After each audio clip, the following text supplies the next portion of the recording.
Assalamualaikum warahmatullahi wabarakatuh. Bismillah, alhamdulillah. Assalatu wassalamu ala rasulillah Sayyidina wa maulana Muhammadin abdillah la hawla wa la quwwata illa billah ma ba'd. Kaum muslimin pendengar setia Radio Dais dan pemirsa MAJD TV dan TVku dimanapun Anda berada. Alhamdulillah di kesempatan yang penuh berkah dan manfaat ini kita masih dipertemukan kembali di kajian sore kali ini ya dengan keadaan sehat walafiat. Salawat serta salam tercurahkan kepada baginda Nabi Agung Muhammad SAW, para keluarga dan sahabat serta pengikutnya, dan mudah-mudahan kita semuanya mendapatkan syafaat beliau atas izin Allah besok di hari mulki kiamah. Amin ya robbal alamin. Baik kaum muslimin pendengar setia Radio Dais dan pemirsa dimanapun Anda berada, kajian sore kali ini yaitu kitab hadis atau kajian hadis kitab Bulughul Maram, hadis yang ke-196. Nanti akan disampaikan oleh guru kita, beliau Kiai Hilmi Wafah. Dan kaum muslimin pendengar setia Radio Dais, karena saat ini beliau sudah hadir di tengah-tengah kita, untuk itu yuk kita sapa terlebih dahulu. Assalamualaikum Kiai. Waalaikumsalam warahmatullahi wabarakatuh. Gimana kabarnya Kiai? Sehat ya? Alhamdulillah. Alhamdulillah, masya Allah. Mudah-mudahan kita semuanya disehatkan oleh Allah Subhanahu wa taala. Dan yang hari ini lagi tidak enak badan atau badannya kurang fit, mudah-mudahan Allah menyembuhkan dan mengangkat penyakitnya. Amin amin ya rabbal alamin.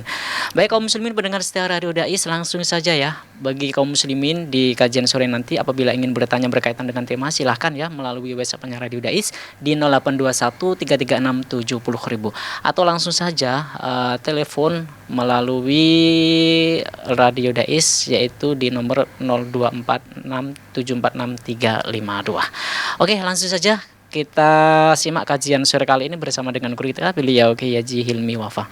Monggo.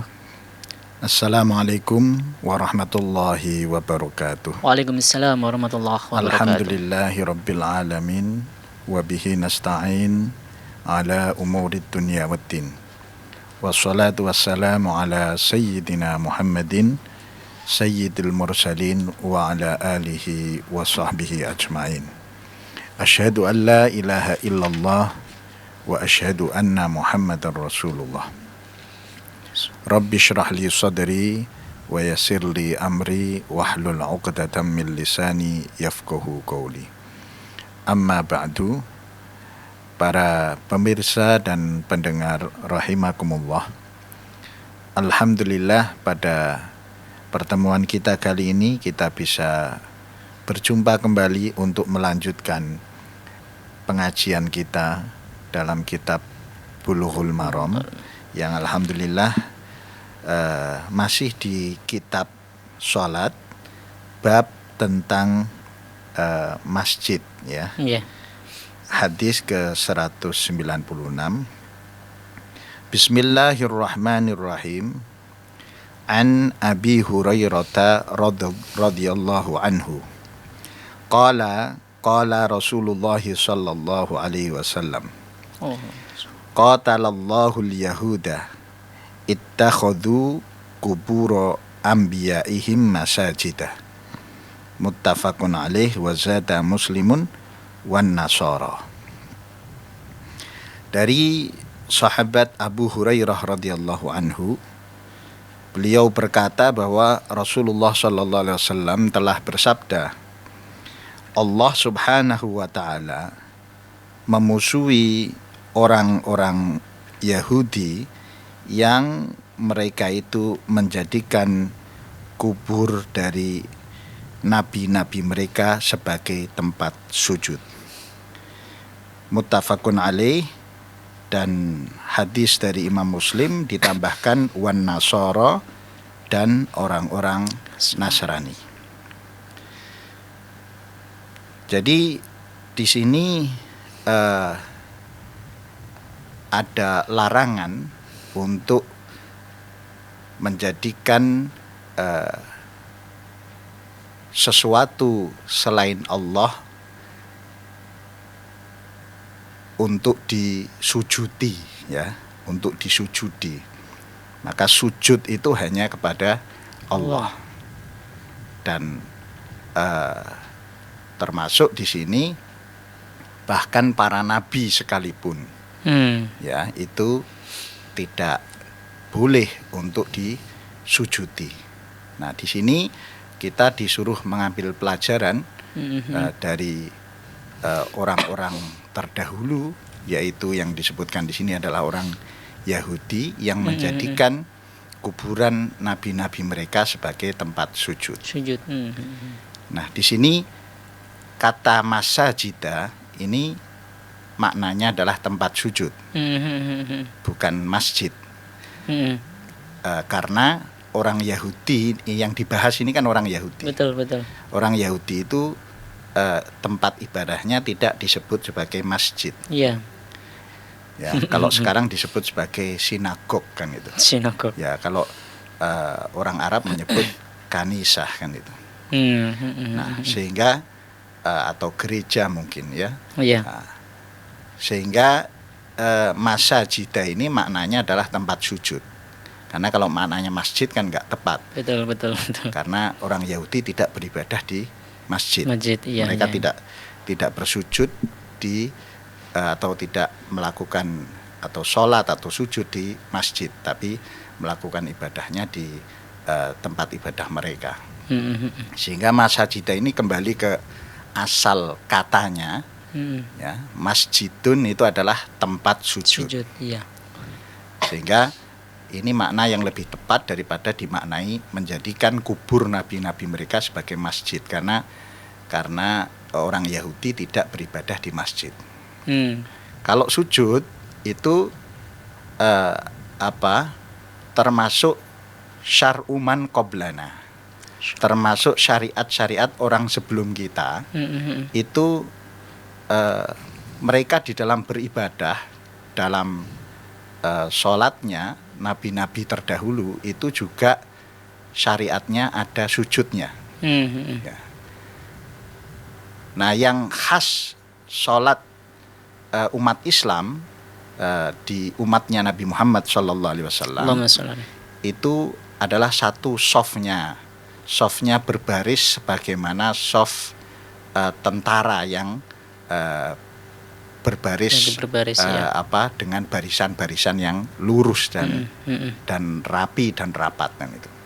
Kemudian yang kedua adalah ruku.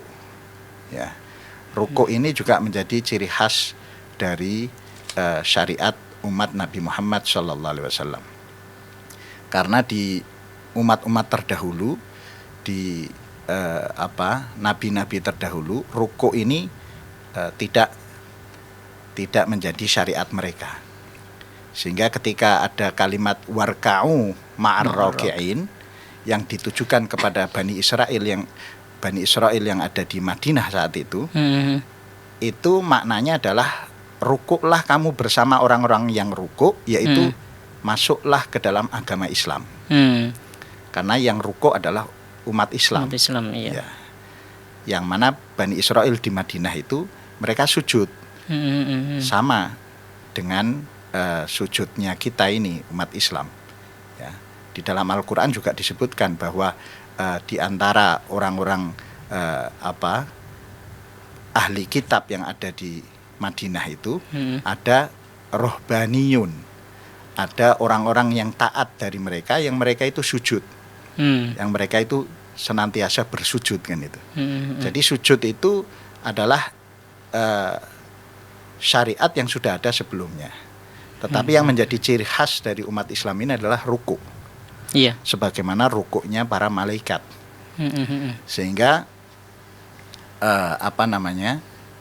makna dari warka'u ma'ar-raki'in, sebagian ulama ahli tafsir mengatakan bahwa itu maknanya adalah perintah untuk bergabung bersama dengan orang-orang yang rukuk, yaitu orang Islam.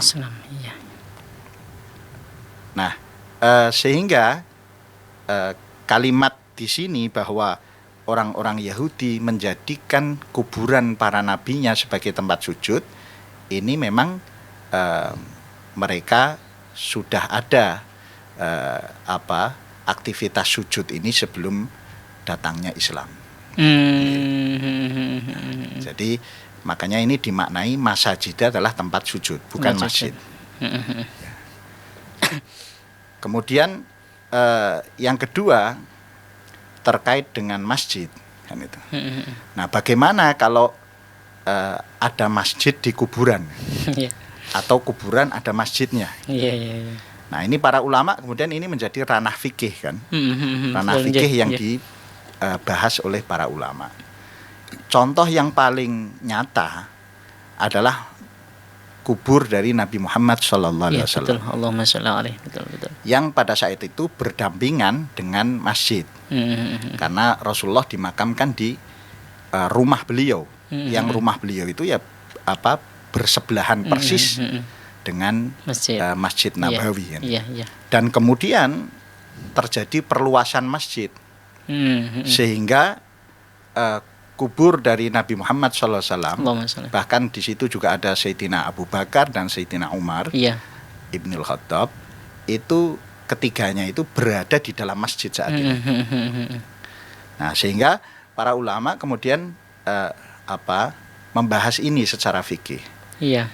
Jadi kalau yang dilarang di sini adalah kaitannya dengan akidah, yaitu bahwa orang tidak boleh sujud kepada selain Allah.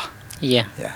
Betul, betul. Kemudian terkait dengan orang yang sujud ketika sholat, kemudian dia menghadap kuburan misalnya, ya.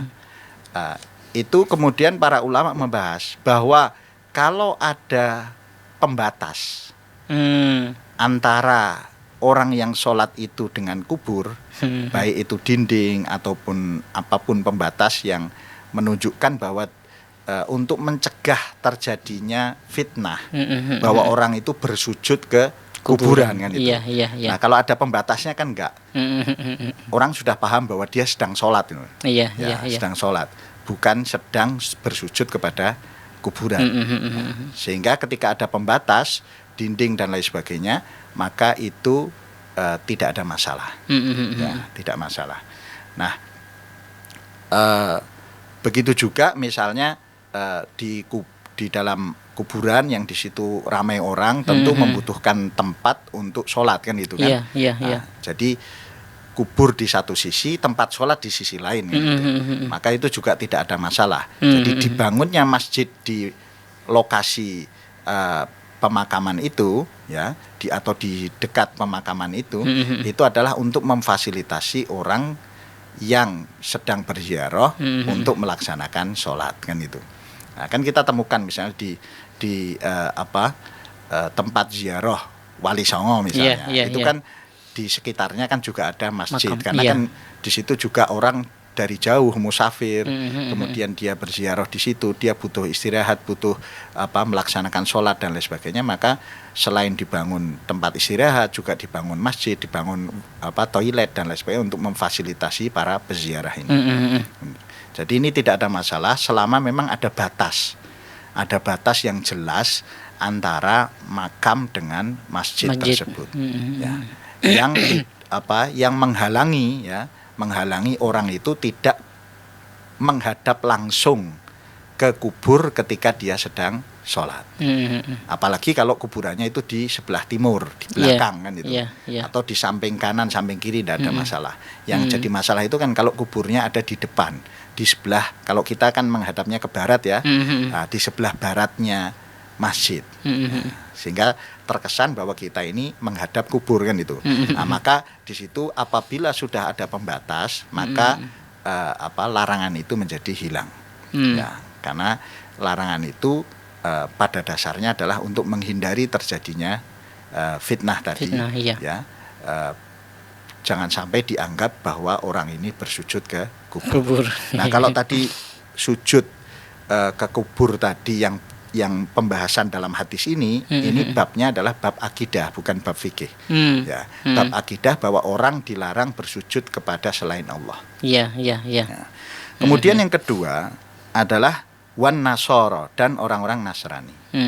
Nah, orang Nasrani ini kan nabinya adalah Nabi Isa. Yang Nabi Isa itu dalam perspektif Al-Quran itu tidak ada kuburannya. Kan gitu kan? Iya. Dalam arti Nabi Isa ini tidak wafat kan itu, tetapi diangkat oleh Allah, diserupakan Judas, wajahnya temannya. ya kepada muridnya yang berkhianat itu, sehingga kemudian yang disalib itu adalah muridnya. Iya. Ya, sehingga kuburannya Nabi Isa itu tidak ada. Nah, lalu yang dimaksud dengan wan nasoro di sini apa? Yaitu bukan hanya kubur, tetapi orang Nasrani saat itu yang dibahas pada saat asbabul wurud dari hadis ini atau sebab-sebab munculnya hadis ini adalah ketika Ummu Salamah dan Ummu Habibah ini beliau berdua ini kan ikut hijrah ke Habasyah. Habasyah ini adalah kerajaan Nasrani, tapi yang dekat dengan umat Islam. Sehingga ketika Rasulullah dan juga umat Islam itu dikucilkan di Mekah, disiksa di Mekah, ini hijrah pertamanya bukan ke Madinah, tapi ke Habasyah. Nah, di Habasyah ini ditolong oleh rajanya yang namanya Raja Najasyi. Nah, ini adalah kerajaan Nasrani. Nah, kemudian Ummu Habibah dan Ummu Salamah ini setelah kemudian keadaan mulai membaik, kan beliau ini pulang kembali ke Mekah kan itu. Nah, yang Ummu Habibah pulangnya kembalinya ke Madinah karena Rasulullah saat itu sudah hijrah di Madinah. Nah, kemudian menceritakan bahwa di Habasyah itu dibuat patung-patung, gambar-gambar orang-orang soleh dari mereka, yang kemudian disembah. Ya, jadi mereka menyembah patung-patung, menyembah gambar-gambar, ya, dari kalau orang Yahudi itu nabi-nabinya, kalau orang Nasoro adalah ulama-ulamanya. Ya, ibaratnya begitu, pendeta-pendetanya yang dianggap istimewa, kemudian dibuat patungnya, dibuat gambarnya, lalu disembah. Nah, sehingga di sini konteksnya kembali ke tadi sebenarnya bukan masalah kubur kan itu. Masalahnya adalah akidah. Yaitu menyembah selain Allah. Nah, kalau pembahasan fikihnya selain pembahasan akidah adalah pembahasan fikih tadi, bahwa kalau itu masjid atau orang sholat itu tidak boleh menghadap langsung ke ke kubur. Dan itu tentunya untuk sholat fardu atau sholat sunnah yang ada sujudnya. Berbeda nanti kalau sholat jenazah. Ya, karena ada sholat jenazah itu juga dilakukan di kubur kan itu. Tentu dia menghadap ke kubur kan itu. Tapi kan tidak ada sujudnya. Nah, yang ada sujudnya inilah yang menjadi pembahasan di sini, yaitu sholat selain sholat jenazah. Ya, selain sholat jenazah ini tidak boleh menghadap langsung ke kubur. Nah, tetapi larangan ini menjadi hilang ketika ada pembatas antara orang sholat tersebut dengan kubur tersebut. Jadi ini ranah fikih ya. Kalau ranah akidah tadi yaitu tidak boleh sujud kepada selain Allah. Kemudian yang kedua, yang wan nasoro tadi, membuat patung-patung dan membuat gambar-gambar yang disembah. Berarti dilarang menyembah selain Allah. Nah, sehingga kemudian kalau ranahnya fikih ya pembahasan tentang bagaimana membuat patung atau ada patung di rumah kan itu kan. Nah, walaupun itu tidak disembah kan itu. Nah, itu ranahnya fikih. Nah, para ulama mayoritas mengatakan haram kan itu. Ya. Kemudian ada sebagian ulama ya yang mengatakan makruh ya. Ada juga paling minim ini ya, minimal itu mubah ya. Jika memang itu tidak diniatkan untuk disembah. Ya. Tetapi sebagian besar ulama itu lebih kepada makruh ya. Bahkan sebagian lagi ada yang mengatakan haram. Meskipun bukan untuk disembah. Tetapi kemudian juga ada pembahasan bagaimana kalau foto kan itu. Ya, Kalau patung tadi jelas, kemudian tadi gambar itu kan maksudnya gambar itu lukisan. Nah kalau foto bagaimana? Ya, foto ini sebaliknya, mayoritas ulama mengatakan foto itu bukan bagian dari gambar. Ya, foto itu hanya pantulan cahaya, sebagaimana kita bercermin kemudian muncul gambar kita di cermin tersebut. Nah, bedanya kalau di cermin itu gambarnya seketika itu, tetapi kalau foto itu gambarnya kemudian dicetak kan itu. Nah, sehingga foto ini mayoritas ulama tidak mempermasalahkan. Tapi sebagian kecil ulama ada yang juga menyamakan antara foto itu dengan lukisan-lukisan yang itu kemudian ada yang mengatakan haram, ada yang mengatakan makruh, dan ada yang mengatakan mubah selama itu bukan untuk disembah. Ya. Tapi kalau sudah itu bagian dari penyembahan, maka itu ranahnya ranah akidah, jelas itu dilarang syirik dan menyebabkan orang keluar dari agama Islam, atau menyebabkan dia bisa murtad. Jadi itu yang perlu dibedakan antara pembahasan di ranah akidah dan juga di ranah fikih. Oke, terima kasih ke Gus Hilmi. Tadi sudah dijelaskan secara detail berkaitan dengan tema yang tadi kita sudah utarakan. Untuk itu bagi para pendengar dan pemirsa yang ingin bertanya, silakan ya ditanyakan melalui WhatsApp-nya Radio Dais di 0821 336 70.000 atau bisa melalui via teleponnya Radio Dais di 0246 746 352. Oke, Gus, sambil nunggu dari beberapa pendengar setia Radio Dais dan para pemirsa, ini ada kita bahas berkaitan dengan tadi tema tadi, Gus. Tadi disebutkan larangan sholat yang itu berada di dalam masjid ada kuburannya. Larangan sholat. Bukan di dalam masjid ada kuburannya. Dilarang sholat menghadap langsung ke kubur. Dilarang sholat menghadap langsung ke kubur. Kecuali sholat jenazah. Ya. Oke. Sekarang di Indonesia, kita mengacu di Indonesia saja, Gus. Di Indonesia itu ada makam yang di masjid itu tepat ketika kita sujud itu depan kita ada makamnya. Seperti mohon maaf di Madura, Syekh Khalil Bangkalan. Itu makam guru kita, beliau ada di situ. Agar bagaimana kita memberikan informasi kepada masyarakat kita apakah masjid tersebut boleh digunakan untuk sholat berjamaah karena tadi ada larangan tadi, atau gimana Gus? Ya, selama ada pembatas, larangan itu tidak berlaku. Selama ada pembatas. Iya, karena yang dilarang itu langsung. Kalau ada pembatas nggak ada masalah. Jadi Gus, kita angkat dulu, kita sapa dulu nih Pak pendengar yang ingin bertanya. Assalamualaikum. Waalaikumsalam. Dengan siapa ini? Dari Ibu Nur Halimah di PT.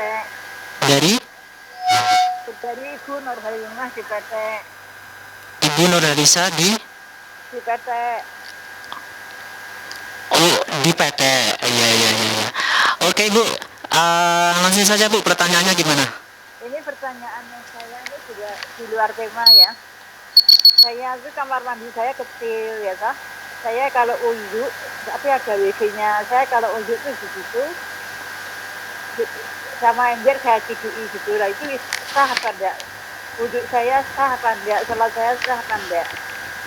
Oh, wudu di dalam kamar mandi kecil, tapi ada WC-nya. Iya, lah saya tuh di ember, airnya di ember saya cicui gitu. Saya sah dan sholat saya sah apa enggak? Assalamualaikum. Waalaikumsalam warahmatullahi wabarakatuh. Ini pendengar radio Dais bertanya ini. Tadi ya agak keluar dari tema, tidak apa-apa tapi Gus ya. Sah atau tidak wudhu di dalam kamar mandi yang digunakan untuk, mohon maaf, buang air kecil atau buang air besar?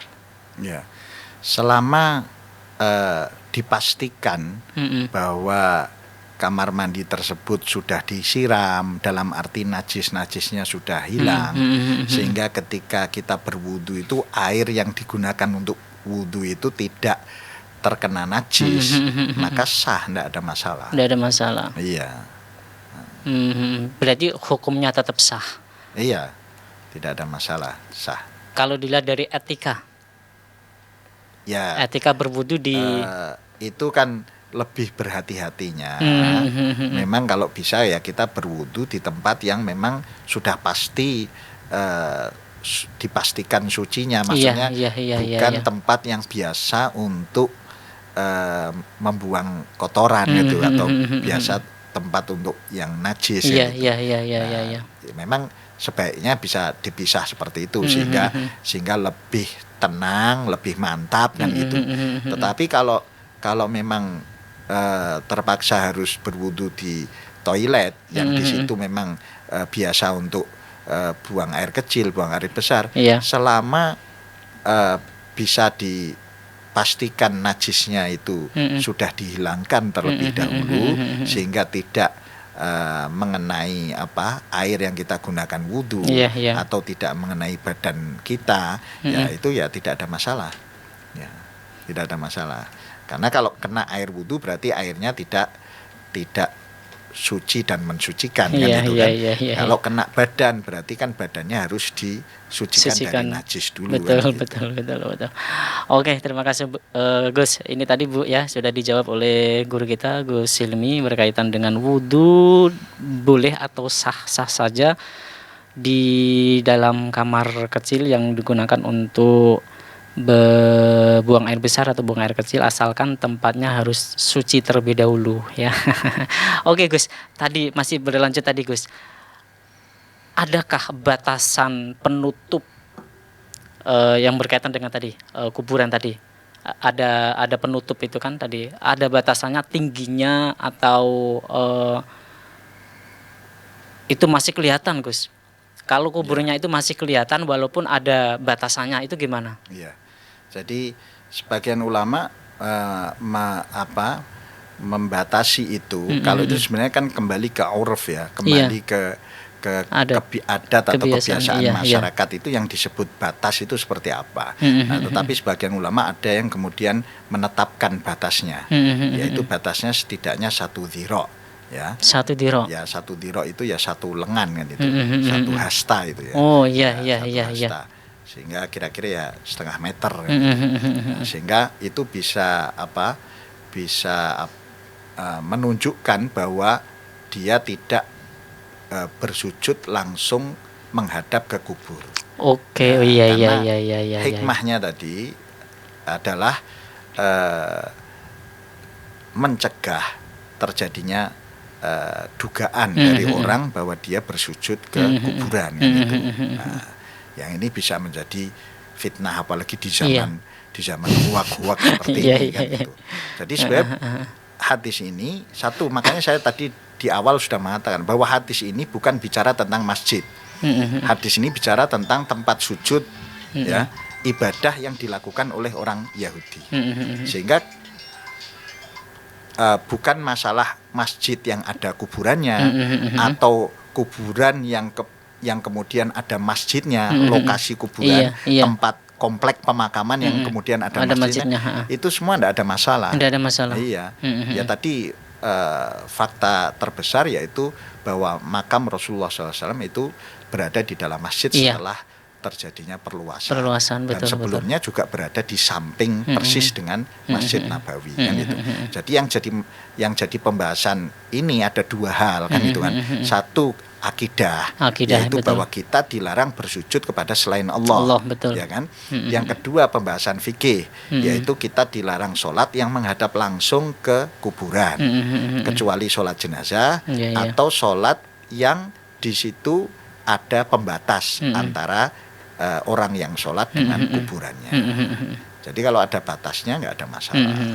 Oke, Gus, kalau dilihat dari segi fikih ini lagi, kalau semisal tidak ada pembatasnya yang tingginya 1 dirok itu, Ya nggak boleh. Nggak boleh ya, ya Gus? nggak boleh karena larangannya seperti itu. walaupun toh dikasih pembatas itu bentuknya apa, besi itu, aluminium itu.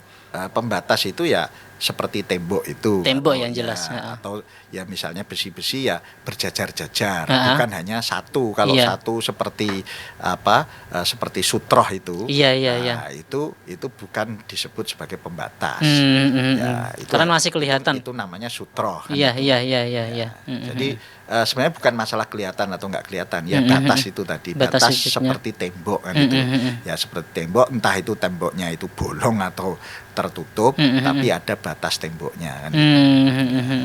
Nah tentu apa kalau ada lubang ya kecil-kecil kan gitu, nggak kemudian apa hanya sebatas kotak begitu saja, tengahnya bolong, kalau itu ya sama Iya, aja, iya.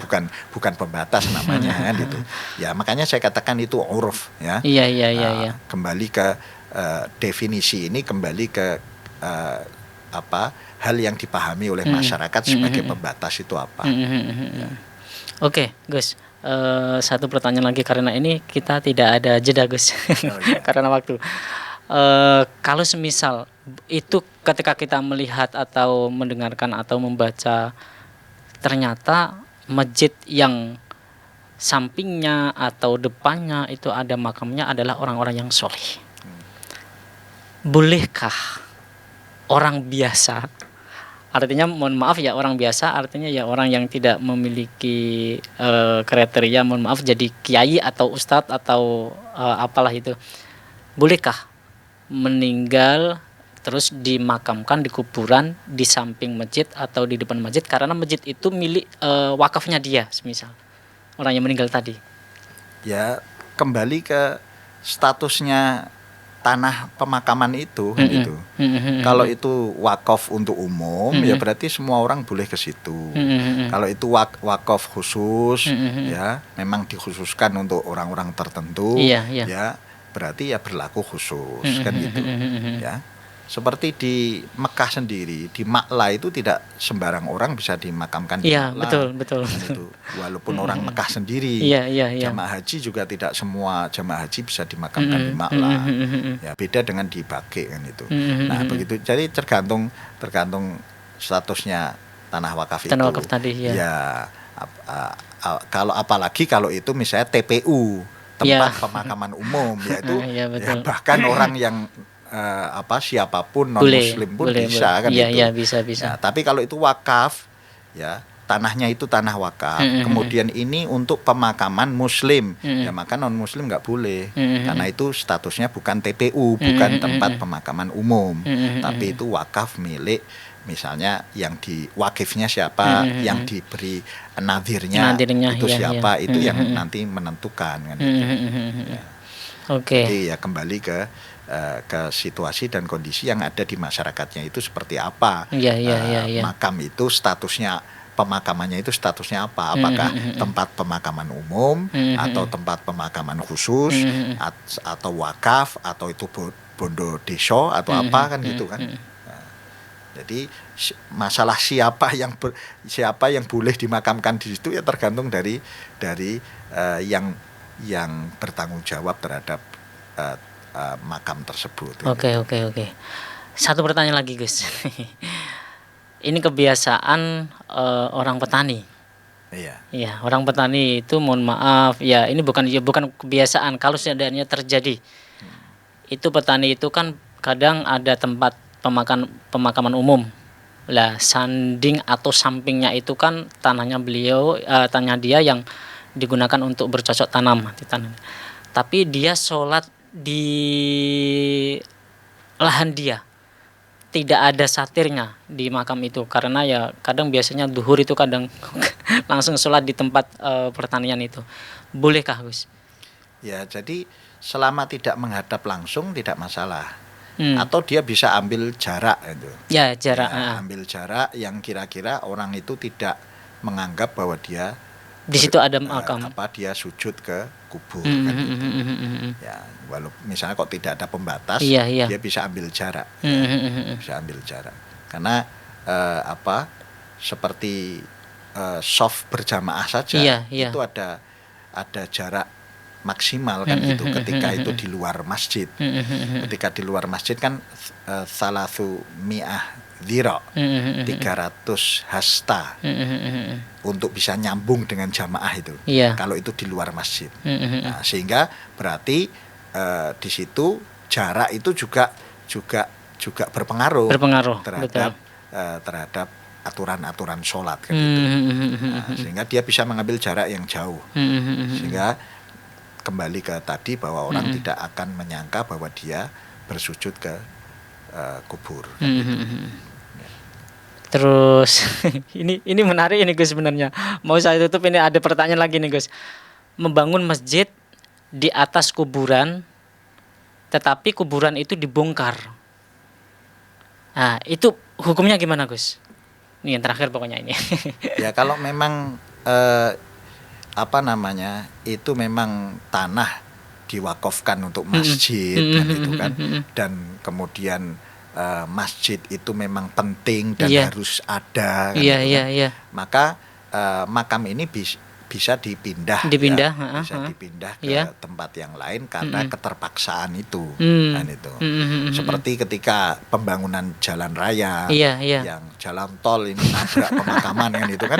Betul, betul. Kemudian kan disediakan pemakaman yang baru. Iya, iya, ya. iya. Kemudian makam ini dipindah. Tapi ini dalam keadaan darurat ya. Iya, iya, Dalam iya, keadaan iya. terpaksa. Mm-mm. Terpaksa karena memang ini ternyata makam manfaat. ini tidak berada di tanah Mm-mm. yang sebenarnya. Iya, Ini iya. tanah ini wakafnya wakaf masjid, bukan wakaf kuburan misalnya. Maka ini kuburan kan harus menyingkir ini Iya, karena iya, tidak berada di tempatnya. Ini Iya, seperti iya. orang yang dikuburkan di tempat yang bukan miliknya. Miliknya, Ya, betul, yang betul. kemudian pemiliknya menginginkan tanah itu digunakan untuk kepentingannya dia. Maka makam ini harus dipindahkan. Pindahkan, iya, Ya. iya, iya. Oke, Gus, terima kasih sudah meluangkan waktu untuk hadir di kajian sore kali ini. Mudah-mudahan kita semuanya sehat dan mudah-mudahan di kajian sore kali menjadi kajian yang berkah, manfaat untuk kita semua. Minta doanya Gus untuk kajian sore kali ini agar mendapatkan ridho dari Allah Subhanahu wa taala. Monggo Gus. Amin. Bismillahirrahmanirrahim. Alhamdulillahirabbil alamin. Allahumma shalli wa sallim wa barik ala sayyidina Muhammadin wa alihi washabbihi ajmain. Amin. Allahumma ighfir lana dhunubana wa liwalidina warhamhum kama rabbawna shighara wa kaffir 'anna sayyi'atina wa tawaffana ma'al abrar. Allahumma taqabbal minna innaka antas samiul alim wa tub 'alaina ya maulana innaka antat tawwabur rahim. Allahumma rabbana zidna ilma warzuqna fahma. Rabbana faqihna fid din wa 'allimna ta'wil wahdina ila sawa'is sabil warzuqna ya Allah hifdzal mursalin wa ilhamal malaikatil muqarrabin bi rahmatika ya arhamar rahimin. Wa sallallahu ala sayyidina Muhammadin wa ala alihi washabbihi wa baraka wasallam. Walhamdulillahi rabbil alamin. Alhamdulillah kaum muslimin pendengar setia Radio Dais dan pemirsa dimanapun Anda berada, kajian sore kali ini sudah selesai. Untuk itu mari kita baca hamdalah bersama. Alhamdulillahirabbil alamin. Saya Faiz mohon pamit undur diri dari ruang dengar Anda kaum muslimin. Wallahul muwaffiq ila aqwamit thoriq. Wassalamualaikum warahmatullahi wabarakatuh.